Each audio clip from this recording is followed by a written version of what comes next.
It's day 129. Not much to talk about today. I have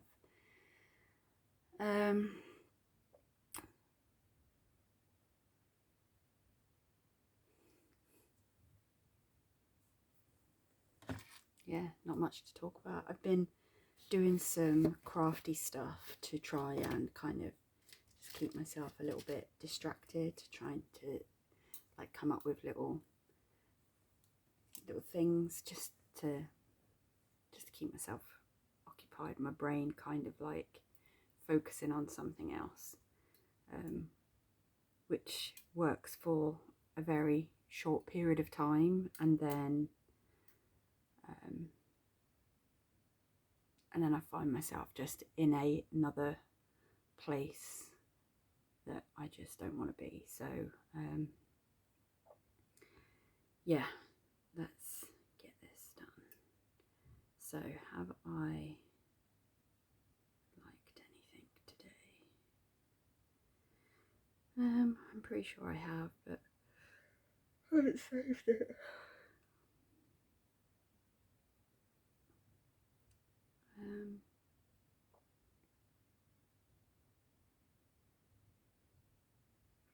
I definitely am starting to feel like I need to just get these next 2 weeks over with and kind of either settle into a routine again, or there's no or. I just need to restart focusing. Like, I can't even talk. It's crazy. My brain, it just, there's no way to explain it. Like, I go through stages where I wake up and I'm like, right, have something to eat, have some breakfast, do something, don't just kind of have your coffee and like try and do something. And there's pockets of time where I'm like, you should be back at work, you should be doing this, you should be doing that. And then literally within 5 minutes, I'm struggling to remember how to do something really stupid, or I'll be stood there staring at the kettle that boiled 5 minutes ago, just kind of thinking, what was I doing?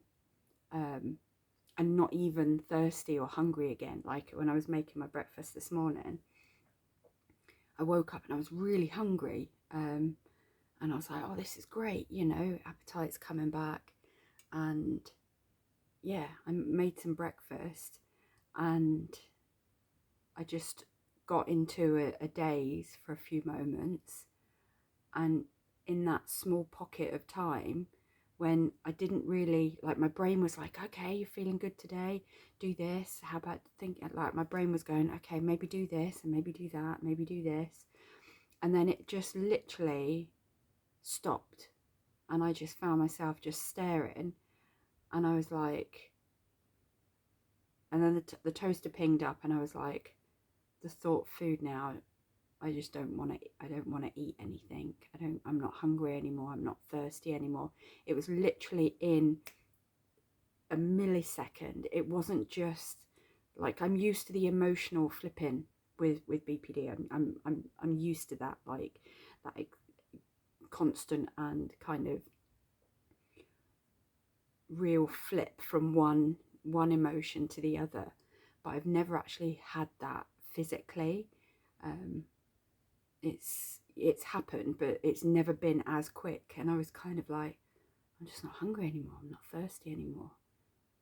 And it was like, okay, well, just make your coffee and try and have a couple of sips of that. And then had my coffee, and then literally an hour or so later, it just flipped again. I was like, oh my god, I'm starving, I need to eat something. But yeah, it's weird because I've never had the physical symptoms of it. But I'm obviously, body is obviously going through something that my brain and my body I almost feel like are separate entities to me at the moment, because I'm just like, I don't know how to control what I'm mentally going through, and I don't know how to control what I'm going through physically. I just know that I feel very disconnected between the two. And yeah, I think I just need to start getting back into a routine. So what time is it? It's 10 to 8. I'm going to get this done, and I am going to be in bed with all the tech turned off by 9 o'clock without fail. I need to start getting back into a flow of something. Let's have a look.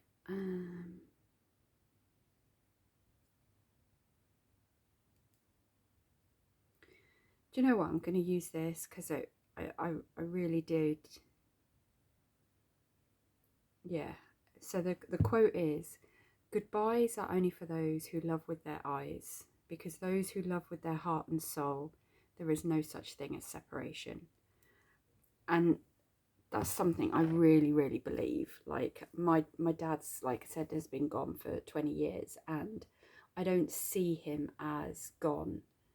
I just know his physical body's gone, but who he was and the essence of him and his spirit and, you know, everything that made him him still exists somewhere. It's just that I can't hug a physical body, and I can't hear a voice, that spirit through his voice in his physical vessel. But who he is, his essence is still here. And it's the same with my mum, you know. I never used to say goodbye. I don't like saying goodbye to anyone. I'll always say see you soon, or see you later, or, you know, because I don't ever think, you know, like you say, if there is a love there, a true, deep, meaningful, unconditional love, then they never leave. That connection never goes away. Like, I still love my dad with my whole heart and love my mum with my whole heart. Just because their physical bodies have gone doesn't mean that love has changed. So yeah, that was interesting to read. So my learning is going to be not necessarily something I've learned, but something that I'm going to put down that I need to try and learn, and that is get back into your routine, Stace. Seriously, you've got to do something, because although you are allowing your mind and your body to just go through what you need to go through, things are going to get more difficult over the next couple of weeks whilst everything gets sorted out. So just continue to do what you can day to day to kind of like keep your mind and your body as strong as possible. Something I am happy or laughed about today. Do you know what? I have been, whilst I've been here, I've been playing some old GMM clips, and there's an episode, it's even making me smile now. I mean, there isn't an episode of GMM that I haven't watched. Every single thing that they've ever done, I think I've managed to seek out, and there's probably a few things, but primarily everything that they've done I've watched. And I've seen enough episodes to know when they laugh authentically and when they're kind of laughing because it's part of the thing. And there's an episode where Link says something and he gets the giggles, and it's a real chuckle. Like, he laughs a lot, like they both laugh a lot, but it's a moment where you can really see that he gets the giggles, and it came on this clip of this like compilation thing on YouTube, and it just hearing him authentically laugh, I don't know why, it just and hearing him kind of like get the giggles just gave me the giggles, and it really did make me smile. So yeah, that's something that I laughed about today. My gratitude is going to be for, do you know what? My gratitude is going to be for, so what I'm currently doing is trying to make a few gifts for some people. And one of the things I absolutely love is obviously my recent tattoo on my thigh is of tarot cards. And I was able to print off the whole series of little miniature tarot cards, which I have printed onto like holographic backed card. And like, look how tiny these little things are. This is the first one I've made to trial it. So this is kind of like got a coating on. It's got a glow in the dark. I don't know if I can, I don't know if you can see, no. So I'm going to start now making these into little earrings and little necklaces and make some gifts for people. But I just wanted to kind of like test the card to see how it is, because it's obviously, it's still a bit flimsy. So I'm like, do I need to do 2 layers of card, and how would I seal them? And so I'm grateful for the use of the internet to allow me to download these free little cards. I did actually think, and I did look into seeing if I could get like a template to start creating my own, but I just don't have the tools to do it. Like, I need something like a, you know, an iPad that I can actually draw the little designs and stuff on. So I might maybe look into that in the new year and see if there's something around that I can maybe look to get to help with that kind of creative process. It's not something I need, so I'm sure there's other ways to do it. So I maybe can maybe look into getting a plug-in for the laptop. I'm sure you can get like a plug-in box and you can draw on the box, and it's, yeah, I'll have to have a look. That might be a cheaper option. But yeah, I missed kind of like, oh, I'd like to add a little bit to that and a little bit. And so yeah, that's something I'm grateful for, that it's kind of sparked a creative kind of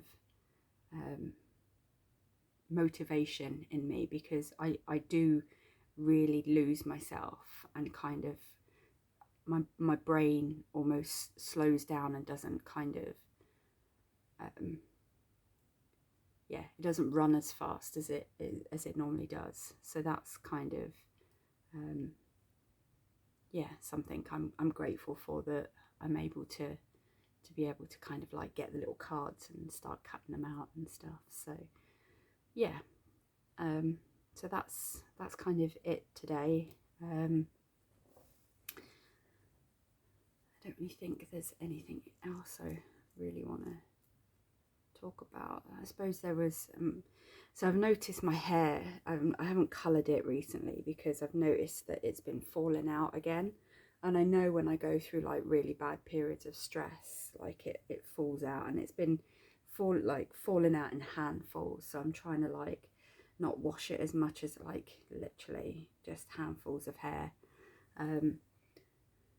So I'm just kind of trying not to like put too many chemicals on it, trying to get some natural oils, giving myself scalp massages.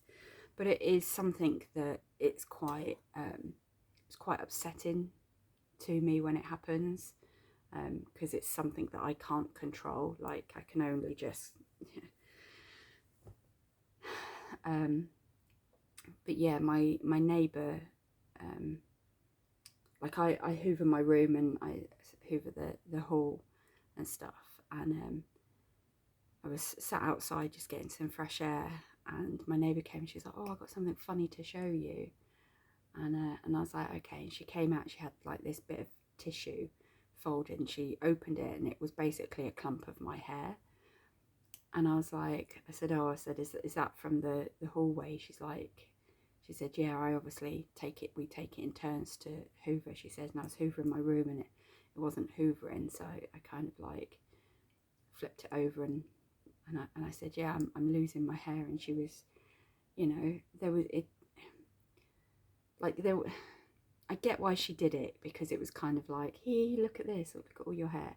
But seeing it all in one clump together was quite upsetting, and I don't think she really kind of thought about how that could impact me. Like, because I have mentioned to her before about how upset I get when my hair falls out. I go through these stages where I get like, you know, it's excessive. Like I have to brush my, I brush my hair in the same spot every day, and kind of like make sure that I have to kind of like pick all my hair up off the floor and stuff. So yeah, I just don't think she really thought about it, and it just kind of like,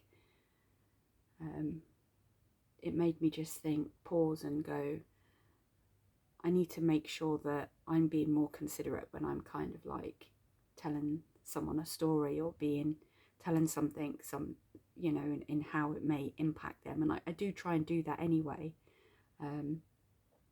But this really kind of hit home, was like, I don't think she realised how upsetting what she did was. To her it was just like, and she kind of, and I was like, yeah, I said, I know, I said, I'm obviously quite upset that I'm losing a bit of hair at the moment. And she was, and she just kept on and was just like, yeah, I had to cut it all out of my hoover, and had to do this. And I was just like, well, next time, if you don't want to do it, just knock on the door and I'll do it. Like, I can't stop my hair falling out. Like, I almost felt like she was saying, can you stop doing this? And I'm like, I don't even know how my hair gets outside, like, and the volume that she had. I know I obviously go in and out quite a lot, but I don't brush my hair out there, so it must be obviously just falling out.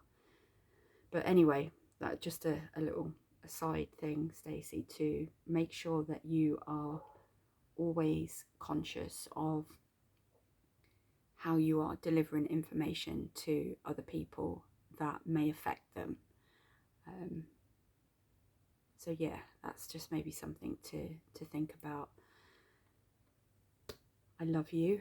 I'm proud of you. You have to remember that if you cannot control it, you have to let it go. You have to release it from your worry and from your mind, and just let it exist. Because the moment you try and hold it and control it, and you can't, it's like your hair falling out.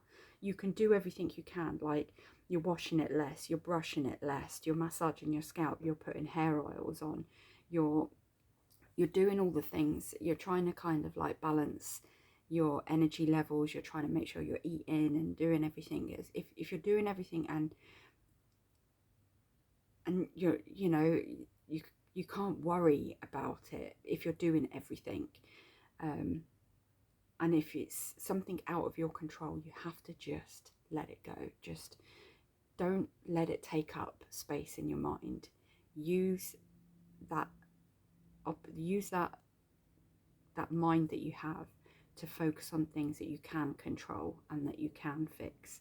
So that's going to be a focus for you going forward, to just release anything you can't control and to just let it be. That's it. I'm proud of you. Stay strong. Get this uploaded, get into your pajamas and just relax. In 55 minutes, that's it. All tech off, done. Get into bed, try and get to sleep reasonably. You didn't get to sleep again until like 3-4 o'clock this morning, and it's ridiculous, because then you're going to sleep and you're not waking up till 9, and then you're waking up and messages are coming through that you need to reply to. So just try reset your body clock. Try get yourself getting up earlier again and going to bed earlier again. It's still the same amount of hours in your day, but yeah, try get some more daylight hours. Yeah, I'm proud of you. I believe in you. You've got this.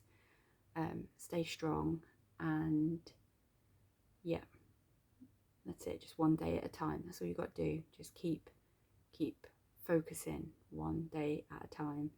And if it's meant to happen, it will happen. If it's not meant to happen, it won't happen. Release that worry. Focus on what you can control and what's in your power to control, and just take it as it comes. That's it. But yeah, I love you, and yeah, whatever happens, stay cookie.